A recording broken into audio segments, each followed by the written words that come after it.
안녕하세요. 직장인 마음교육 마인드로입니다. 이번 시간은 피드백 전달법에 대한 이야기를 해보려고 하는데요. 연말평가가 진행이 되고 성과평가에 대한 면담과 피드백 전달 시간이 진행이 될 것 같아요. 그때 피드백을 전달하는 사람으로서, 전달받는 사람으로서 어떻게 피드백이 주고받아지느냐에 따라서 굉장히 결과가 달라진다는 것을 염두해 두셨으면 좋겠습니다. 갤럽 조사에 의하면 1년에 한두 차례 이루어지는 일관성 없는 업무 평가나 피드백은 성과를 오히려 30% 악화시킨다고 합니다. 반대로 효과적인 1:1 피드백, 대화를 경험한 직원들은 3.2배 이상의 동기부여가 되기도 하고 2.7배 이상의 만족도가 높아지기도 한다고 합니다. 그러니 피드백을 어떻게 전달하느냐에 따라서 그 결과가 엄청나게 달라지겠죠. 사실 직원들은 피드백을 원하고 있어요. 40% 이상의 직원들이 피드백을 전혀 받지 못했을 때 만족도가 떨어진다고 대답을 했고요. 80% 이상의 직원들이 주기적인 피드백에 대해서 긍정적으로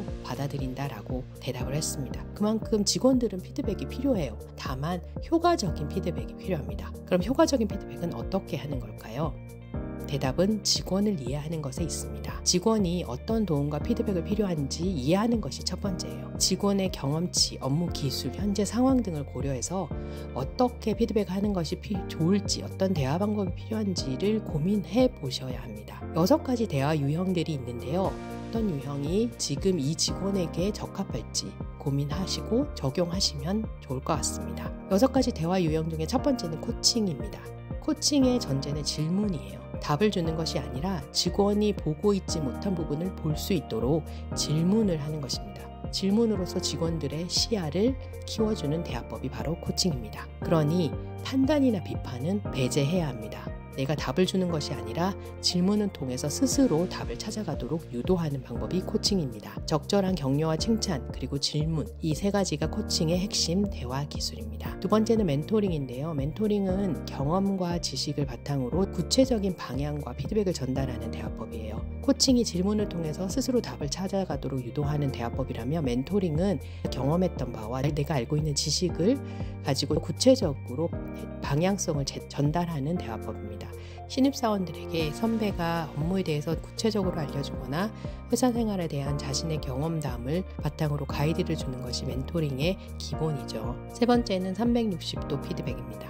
360도라는 의미는 다양한 측면에서 관찰하고 관찰된 부분에 대한 피드백을 주는 것이 목적이에요. 예를 들어서 상사가 보는 직원, 동료가 보는 직원, 그리고 타 부서나 고객, 후배, 여러 가지 관점에서 그 직원을 보는 의견이 다를 수 있어요. 그래서 여러 가지 관점에서 그 직원이 피드백을 받을 수 있도록 360도 피드백을 진행하는 것입니다. 이유는 그 직원을 다양한 측면에서 이해하고 적절한 피드백을 주기 위한 것이 목적이에요. 임원분들이 360도 피드백을 많이 진행을 합니다. 임원이 된다는 것은 높은 책임감과 권한이 있는 자리이기 때문에 조금 더 다양한 측면에서 다각적인 시각으로 피드백을 전달을 드림으로써 한 단계 발전할 수 있도록 도움을 주는 거죠. 네 번째는 익명 피드백입니다. 누가 피드백을 주는지를 밝히지 않는 거예요. 심리적으로는 좀 더 안전하고 솔직하게 피드백을 제공할 수 있는 장점이 있지만 익명 피드백을 진행할 때는 그 절차나 관리 방법에 대해서 철저하게 신경을 쓰셔야 합니다. 5번째는 P2P, 동료 피드백입니다. 같이 일을 하는 동료가 서로에게 주는 피드백이에요. 업무적으로 이해를 잘 하고 있는 사람들이 주는 피드백이기 때문에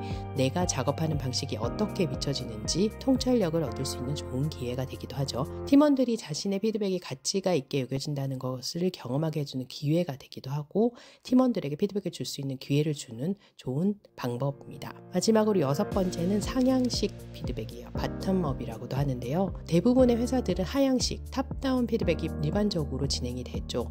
상사가 부하 직원을 바라보는 관점에서 피드백이 전달이 되는 것인데 일반적인 조직에서 직급이나 경험이 낮은 직원들의 의견을 들을 기회가 많지는 않아요. 그래서 상향식 피드백을 진행을 하면 직원들의 참여도라든지 만족도를 키울 수 있고 내부적인 문제점이나 회사 운영에 도움이 되는 통찰력도 얻을 수 있습니다. 피드백은 그 효과성이 각각 다른 만큼 필요한 상황에 따라서 다르게 사용하는 것이 좋습니다. 코칭이 대세라고는 하지만 모든 대화 방식을 코칭으로 하는 것은 절대 권하지 않아요. 코칭의 기본인 판단과 비판을 배제하는 태도를 바탕으로 직원에게 긍정적인 피드백과 구체적이고 건설적인 피드백을 적절하게 제시하는 것이 좋을 것 같습니다. 피드백을 하는 것은 직원에 대한 관심이 필요한 일이에요. 주기적인 피드백이 직원의 사기를 올리는 것은 상사가 가지는 관심 때문일 것입니다. 감사합니다. 마인델로였습니다.